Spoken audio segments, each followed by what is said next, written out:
Well, I'm Edward McDonald, and I am a lifelong resident of Milwaukee.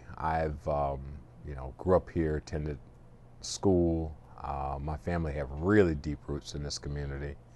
They don't go back as far as Solomon Juneau, but they're not too far off. And I might have had some descendants who passed through here and kicked it with Walker Point or Byron Kilbourne at some point in time in the Potawatomi, the Ojibwe. But my roots are real deep here. The reason I'm doing it has been a lifelong dream. And it's something that came about through the encouragement of my father. My father, about 2 hours before he died, had sort of planted the seed for me to become mayor. He was upset that I had gone to visit Mayor Meyer without authorization, looking for a job to buy some music instruments, and wound up on television. And for a very prominent Baptist minister, that was a pretty embarrassing thing to see his son without a shirt on, swim trunks, hair not combed, dry spit on his face. And I think he spent a lot of time teasing me about it. And one day he was dropping me off at school, and the last thing he said to me before he passed away was, "Maybe you can become that mayor," after preaching to me about personal responsibility. And in some ways, I can't say immediately, but literally my whole life has been preparing myself to fulfill that dream. And so that's the big reason why I'm doing it. But along this journey, what I've learned is that the dream that matters most as a public servant is the dream of a collective community, or the collective dream of a community, or the vision that you're able to facilitate with that community. And then to be an excellent public administrator is to get that vision, work with that community to implement it so that individual dreams are realized and the vision of a community blossoms as well. So I'm a public administrator. I am a Harvard John F. Kennedy School of Government graduate, master's in public administration. I have 30 years of public service as well as public administration work here in Milwaukee as well as other parts of the country. I think that our community needs a public administrator to help it through some of its fiscal and socioeconomic challenges. And quite frankly, I think my father must have knew something when he planted the seed that Milwaukee would be at this stage and would need a well-prepared public administrator to help navigate us into a season of prosperity and opportunity again. Your platform consists a lot of what you call the Build Milwaukee Plan. Could you elaborate more on your platform, what you call the Build Milwaukee Plan, what has been done in the past regarding that, and what would happen, how you would implement it in your administration? Well, yeah, Build Milwaukee is a multifaceted approach. It really begins to provide some structure to how we approach socioeconomic development in Milwaukee. Essentially, you know that we are facing some really challenging times fiscally within the city, socioeconomically in the broader community.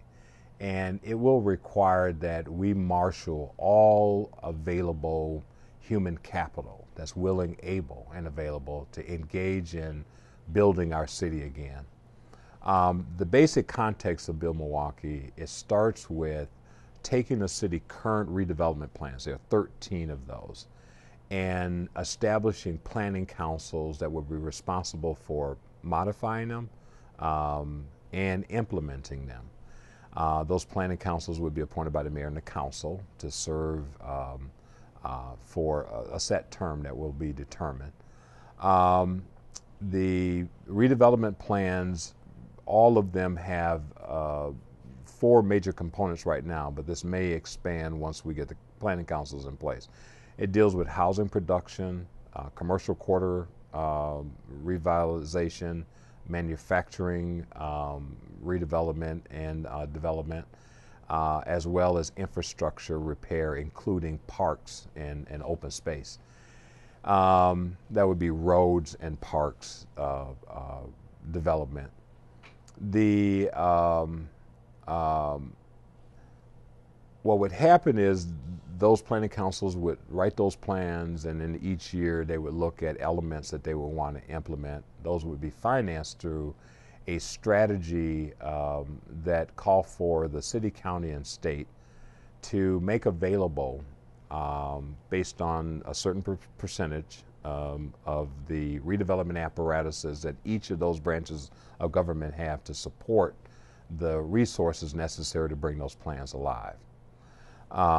In addition to that, it requires that the city, county, and state designate a certain percentage of procurement activities to support business development and retention within those redevelopment areas.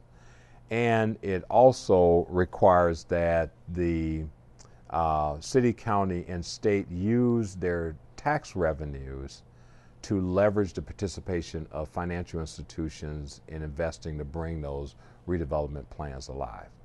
So those three components are there. In addition, it encourages and in fact requires that the jobs that are created as a result of any housing development, commercial revitalization or development, or manufacturing development, you utilize the residents inside those redevelopment areas, okay?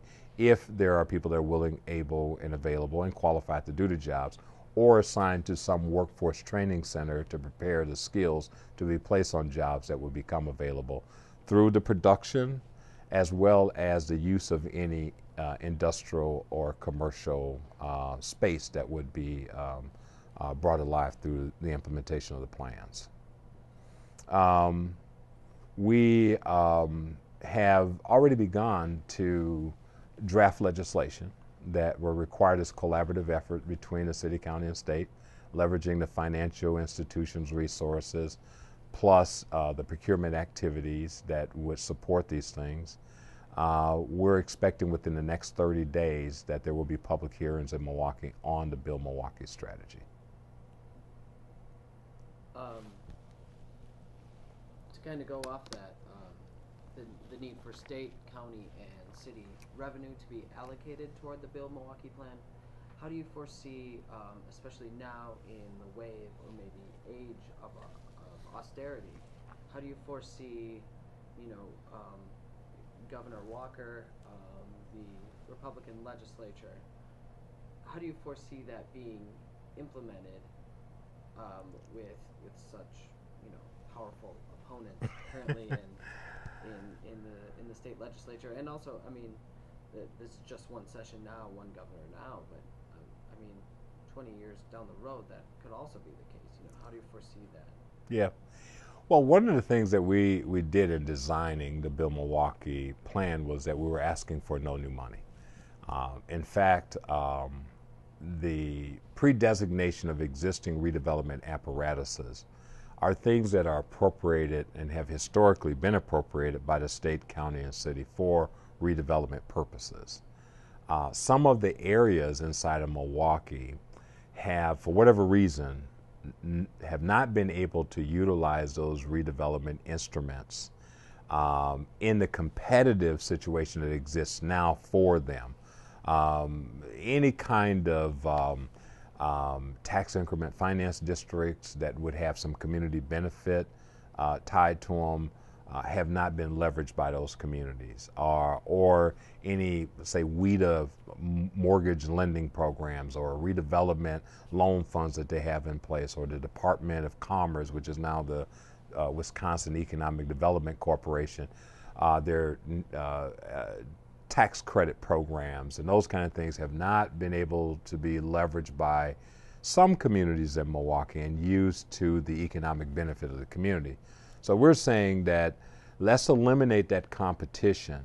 Let's float a certain amount of those instruments to be used within those targeted areas and allow for the people to basically package initiatives that address infrastructure development, housing development, commercial and manufacturing development inside those communities, drawing on that. The second piece is taking the taxpayers' money that they invest in government and leveraging financial institutions' resources to match against those public programs that are being used. So right now, the city, county, and state collect close to about $20 billion annually in tax revenues. That money has to be deposited with a financial institution that either hold it short term or long term. They get to invest it, make a lot of money, and they're only required to return some petty little percentage of that back to the branch of government. We're saying if they're going to hold, for example, in Milwaukee, $1.4 billion worth of tax revenues and provide all other kind of financial services, what we want them to do is put together a plan for how they're going to invest their lending instruments and other financial services to help a community bring their redevelopment plans alive. And so when you pool that, I mean, close to $20 billion, that can leverage a lot from financial institutions to couple against public resources that are coming in to really jumpstart the economy. And you're not essentially asking for any new money. You're just leveraging existing programs that are created annually and have been on the books for years. And you're taking tax revenues and you are saying, hey, bank, if you want to make money off of these, we need you to do some things that are a little bit more socially responsible to help our community get the economic engines churning.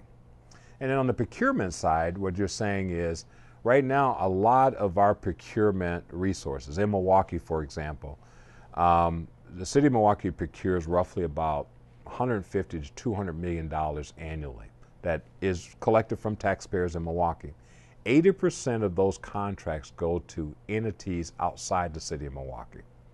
We're saying we want to return more of that opportunity to businesses and others inside of Milwaukee. If we're going to go back and collect $150, $200 million from those taxpayers each year, and they can only compete on 20% of their money, you're not helping them to stabilize themselves or retain themselves or even grow more business opportunities. So you have to recycle that money so that the businesses that are invested in it in the first place can at least compete on 80% of it versus 20%. Not that we're trying to create an isolationist community, but under these tough socioeconomic times, you have to sort of look in sort of internally resourcing the city itself, where that may have been an important things to help some of our suburban communities with business growth and stability. We now have to turn inward on Milwaukee for a little bit until things get healthier.